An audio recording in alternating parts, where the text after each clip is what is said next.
Hello guys and welcome back to another UCL Fantasy video. Today I have some deadline tips prepared for you for the upcoming Matchday 6. We're going to go through captaincy options, my team, strong players, some injury updates of important players and so on. Before we jump into the video, I want to ask you to just go and subscribe to the channel. Half of you are not subscribed to the channel, and yeah, if you go and just click the subscribe button and you find this information helpful and press that like button, I think that together we can push for very high highs in the content. So yeah, I'm going to be hosting a deadline stream as well, so yeah, you can tune in, ask your questions and all of that, but please don't forget to subscribe to the channel if you enjoy the content. Now, where should we start? Probably I should start by the obvious thing, and I want to mention something to all of you. This is going to be an earlier deadline to what you've already experienced. This is going to start 2 hours and 15 minutes before the regular time. So it's 5:30 my time, it's 3:30 UK time. Let's ask it on the put it in the UK time. It's 3:30 UK time. You just have to remember that, write it down or something. You just have to complete your lineups by then. That means that the 2 UK time PM, it's going to be lineups live for Kairat and Olympiacos. So 2:15 probably, but yeah, I think it's 2:15. Yeah, 2:15 UK time, lineups for Kairat versus Olympiacos. The sad thing here is that we will not get the Bayern Munich versus Sporting Lisbon lineup, but I have some injury updates regarding those Sporting players. First of all, this guy Kenda is injured, so if you have Kenda, you have to take care of him. Like literally, this guy scored 10 in the first, 15 in the second, and whoever started with him and did a limitless with him, chef kiss. But nonetheless, he is now injured. Gonçalves is also rumored to be injured, so if you're still in the 1% that own him, you have to take care of him. And the last player, Trincao, is also supposedly injured, so you have to be really careful with those Sporting assets. That means that the Sporting team is going to be very weak, and that strengthens the Bayern Munich defense, because Bayern Munich are facing Sporting at home, and I think that their defense is becoming stronger and stronger in that department because of this. Something else that I need to mention is that Manuel Neuer is confirmed to be starting next game, so if you are looking to get him, now is the time to get him. Something else that I want to mention from Bayern Munich is that Alphonso Davies is probably going to be in the group. Doesn't mean that he will play, but he might get some minutes against Union and PSG, so that's going to be pretty interesting to monitor. The rest of the Bayern Munich news are not very exciting, to be fair. Moving to the Barcelona news, because I know that you enjoy and want to own Barcelona players. It's confirmed that Juan Garcia will be the #1 keeper, because the manager said, I'm going to bring Ter Stegen in the group, but Juan Garcia is still my #1. So that means that Juan Garcia is safe to start versus Frankfurt, probably against Slavia Praha and Copenhagen as well. Not a lot of points so far, but he was injured for 3 of the fixtures, and hopefully he's going to be fit and he can deliver. Elsewhere, what we had for team news, yes, very important news. Gerard Martin is probably going to start. He was in the press conference. He said that he feels comfortable in the center back position and the left center back. So if you're looking for a 3.9 defender from Barcelona, Gerard Martin can do the work for you. So basically, this portion of the video is about injury updates. So I will continue moving with the injury updates, because yes, I mentioned here that Kairat Olympiacos is the first game. Bayern Munich versus Sporting Lisbon is going to be a game where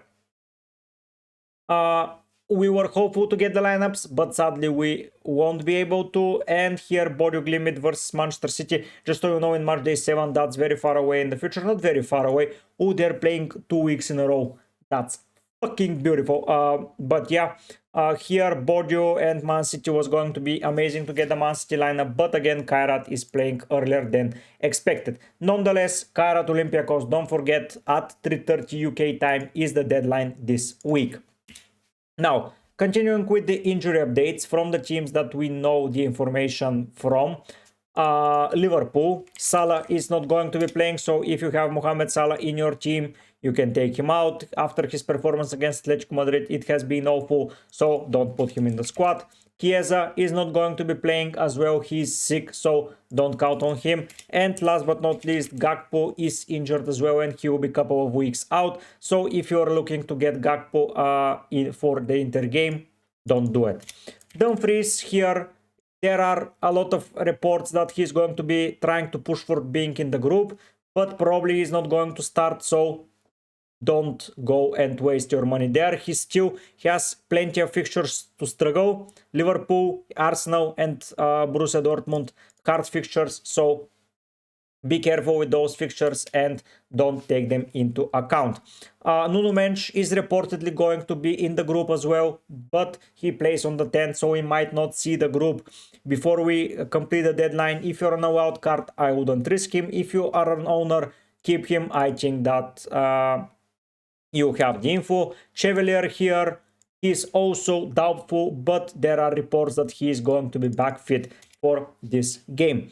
Elsewhere, regarding injury updates, Grimaldo, no information there as of yet. Hopefully we will see before deadline, but I'm not very optimistic. He might play, he might not play, but I'm not willing to risk putting a player for 6 million in my team that's not going to play. Gabriel is out, so that's that. Saliba, by the way, is going to be probably in contention to start. He plays on the 10th, so there is plenty of time for him to recover, but you have to monitor him. Just so you know, Gabriel we discussed elsewhere. Trippier, not yet back, so if you have him, sell him. Nick Pope, it's a sell. Sven Botman, I don't know if anyone has him. Paredes is suspended, so that's pretty poor.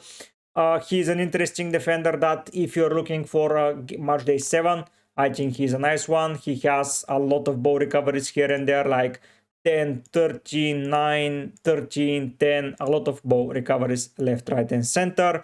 Llorente, I think he's missing the game, so I will not go there. Burkhardt, sadly, that even decreases the chances of Frankfurt scoring goals. Vlahovic here is injured, so that means one thing only, that Jonathan David is probably going to be starting. I cannot guarantee you 90 minutes because Openda is there.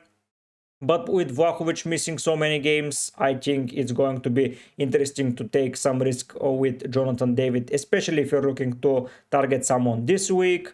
Elsewhere, if we take a look, Rafi is back, Leva is back, Rashford is fit, Trossard is fit, Perisic, I don't know if someone cares about Perisic, but probably he's still doubtful. Navarro, I see injured, Singo, Jacobs, yeah, unrelated. Hakimi is still injured, so don't take him into your teams. Sell him if you have him.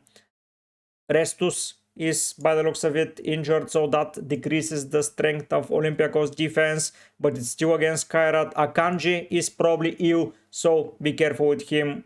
Yeah, it's been pretty unlucky for all the owners. Gatti is out, so don't go for him. Luis Diaz, final game of suspension, be careful with it. Don't select him as well. And I think I've spoken. Hausen is still out, so Hausen is missing the game. Trent is missing the game. Militao is missing the game. Militao's injury is rumored to be 2 or 3 months, so yeah, just don't go for Militao. It's not worth it. Mosquera is injured from Arsenal's perspective as well, so don't go there. Doe, I think, is back. Ubotka injured. Satpayev is suspended. That decreases the chance of Kairat scoring a goal by a lot.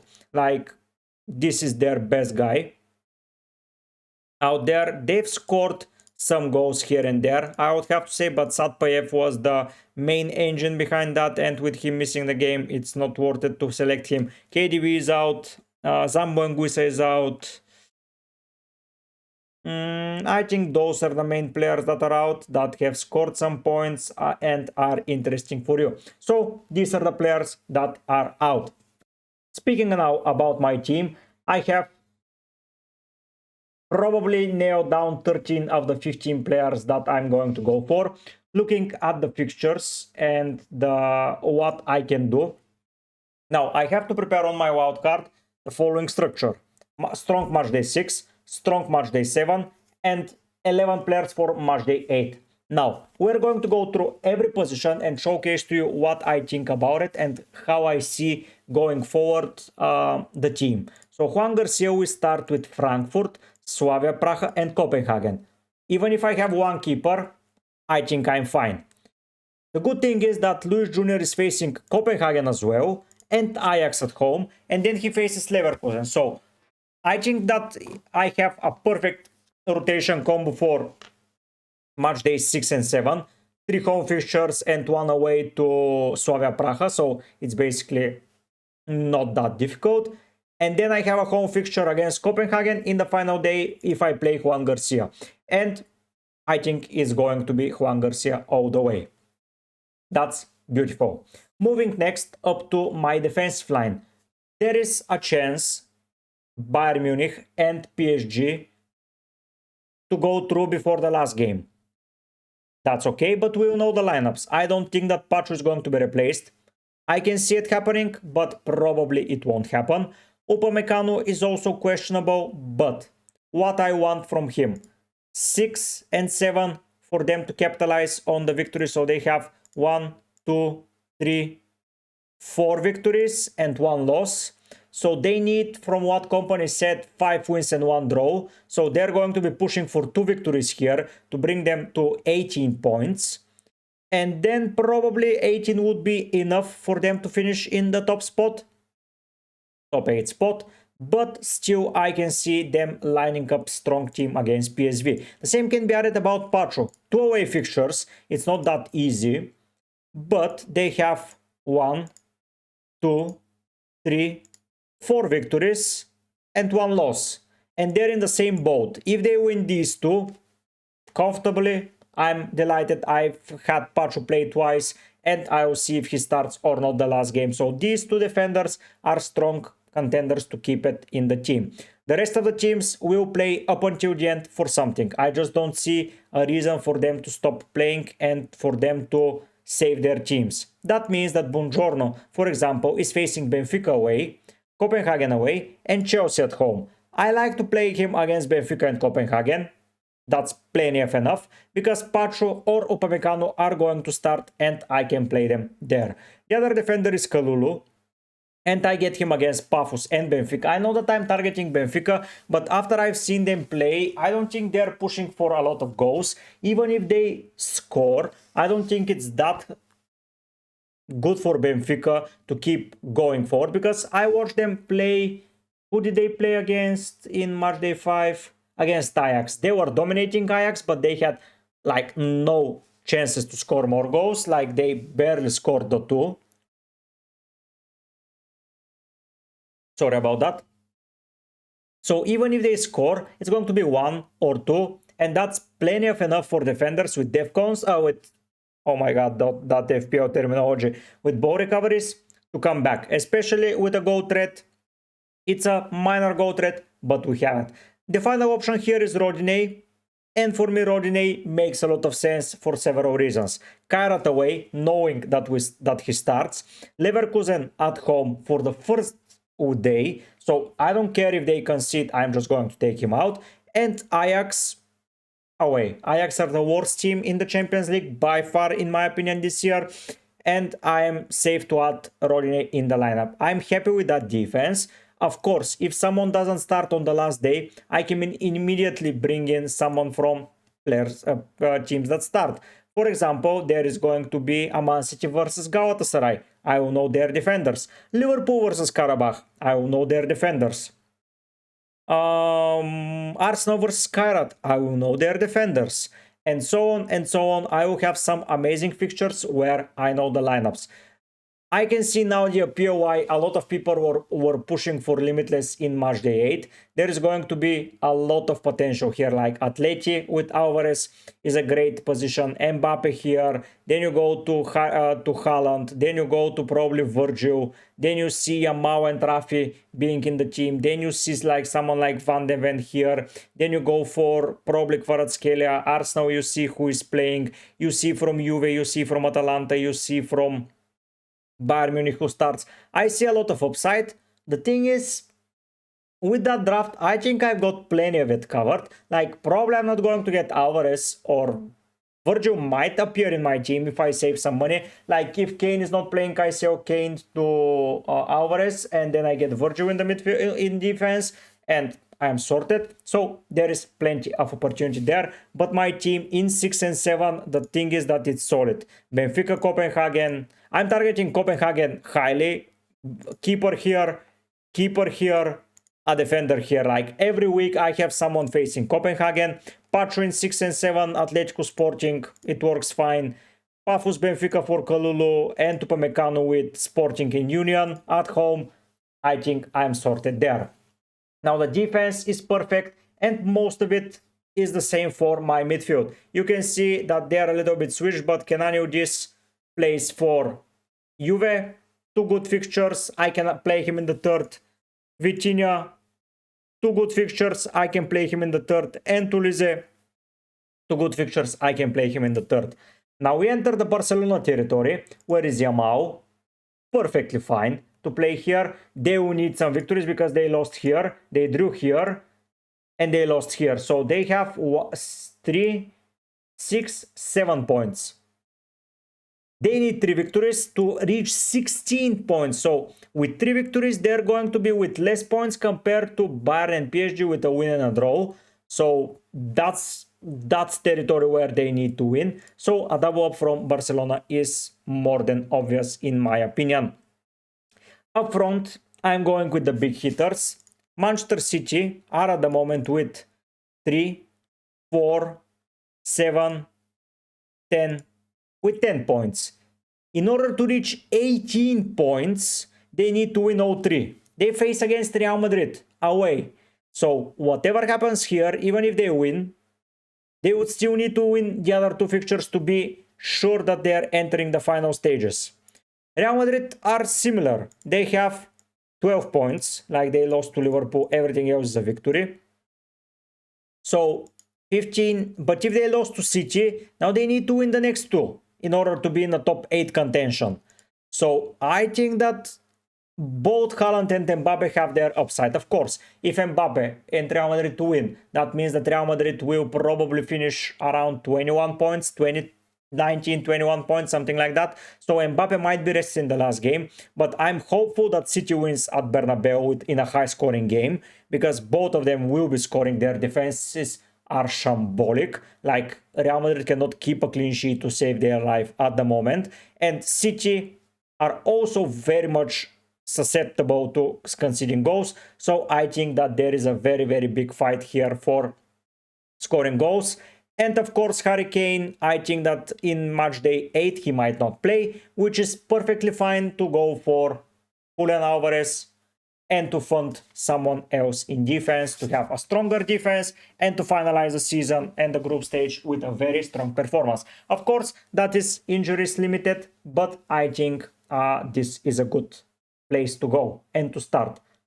Now, I have a surprise for you. This is not going to be my final team. These 2 guys are probably not surviving the team. And you're going to say, but Ulise, what the hell? How the hell is Ulise not surviving? Hear me out. It's not about Ulise. It's about this guy. I want Rafinha so badly in my team. There is one guy on X, I cannot remember his name, but he mentioned that if they play in a regular formation with Rafi on the left, he will be so much involved in those goal scoring chances. He got a full rest against Betis, and I think that he is going to score an enormous amount of points in the next 3 weeks, and I just don't want to miss that score when I'm on a wild card. This would allow me to have Harry Kane, Kylian Mbappe, Erling Haaland, Lamine Yamal, and Rafinha in the same team, together with Vitinha and Teodis. And drumroll here, I'm going to go for Gnabry. I know that this sounds very strange for a lot of you, but first of all, Gnabry is the guy that got rest during the weekend. So with Luis Diaz suspended, I think that Gnabry is starting. There are a lot of rumors, and Gnabry is starting on that left wing. If Gnabry starts, I'm more than happy to play him in my team. There is some players that can replace him, obviously, but I think it's now about time to risk it. And you're going to say, but what if he's benched against Union? Isn't that his best game? Yes, that's completely valid point of view. But this position, I was planning to be a replaceable one, like Pedri to go out and to fund me some other players. And the player that I want to mention is Estevao. This guy faces Pafos at home here. And this might be a fixture where I want to go there. Neto is too expensive, sadly. Enzo is too expensive, sadly. But Estevao is fucking amazing. And I want him in my lineup. Probably around Pafos. Like, look at that. 8, 10, 8. I suspect that he scores here. And I would like him here. But if Gnabry, I see him rested in the weekend, or Bayern try to rotate, they will try to rotate Ulise Kane, Musiala and Luis Diaz, and Gnabry and Caro will get some minutes. And you're going to ask me, why not go for Caro? That's a valid question. But because I want to fund up my midfield as fully, there is one more option that people are going for. It's Limer. But I think that he is susceptible to rotation, especially around 7 and 8. And if I'm going to be rotated out of someone, I prefer it to be the left winger or attacking midfielder that can get an attacking return when he comes off from the bench. So I think I'm sticking to that. Like, sorry Ulise, but it's Rafi versus Ulise and Gnabry versus Pedri. And I feel like I'm getting 2 left wingers for a right winger and a CM. Because one of my viewers left a comment that he doesn't like Pedri. There was discussions to go for McTominay. I see the appeal, especially Benfica and Copenhagen. I see it. That was going to be the plan, probably, to go from Pedri to McTominay. But I'm not very interested there. That viewer mentioned that. Shout out to you, man. Thank you for providing some Barca insights. He was the one that mentioned Gerard Martin to me. And he was the guy that explained to me that Pedri got his assists while playing with Eric Garcia in midfield. This game is going to be Frankie de Jong and Pedri in that midfield, 99% sure. And that means that Pedri is going to be the guy staying a little bit back in that department. That means one thing and one thing only, that he is very likely that he is going to get ball recoveries, but probably not going to be so much involved in the attacking department as I would like to have him. So that means that I'm freeing up the slot to get Rafinha in the team, and that means that I am selecting the team that way. And this is the team for the upcoming week. I think that in the deadline stream, Rodinei can leave if he doesn't start. I think he starts. But if he doesn't, he will make way to Anton, because I like Anton, and he can go here as well. But for now, this is the lineup. Looking now at the the most important thing this week, it's captains. First of all, I think that the best captain is from Bayern Munich, and for me the best captain is Kane, because he's on penalties, he's playing, and he tends to score a lot of goals. So Bayern Munich is my first option to captain, and that is Harry Kane. Secondly, I'm going for Barcelona captain. It's going to be Yamal or Rafi. I have them both as well here. These are my number 2 and 3 options. If you're looking for a differential captain, I can immediately recommend to you Julian Alvarez facing against PSV. I can recommend Greenwood against Union, and I can recommend a defender from Spurs like Van den Ven versus Slavia Praha. I think that there is a very high chance any of these players return some points, but for me, Harry Kane, Lamine Yamal, Rafinha are the top 3 spots from that week. Moving then up to the second day, we have some interesting fixtures here. We start with Arsenal versus Bruges. I think that here, if you know a defender that is starting, you can captain him. You can captain Saka if you think he starts. Very feasible. You can go to PSG versus Athletic Club. I'm thinking about Vitinha. I'm thinking about Pacho. I'm thinking about Dembele. For Juve, I'm thinking about Eugis. For me, he's a very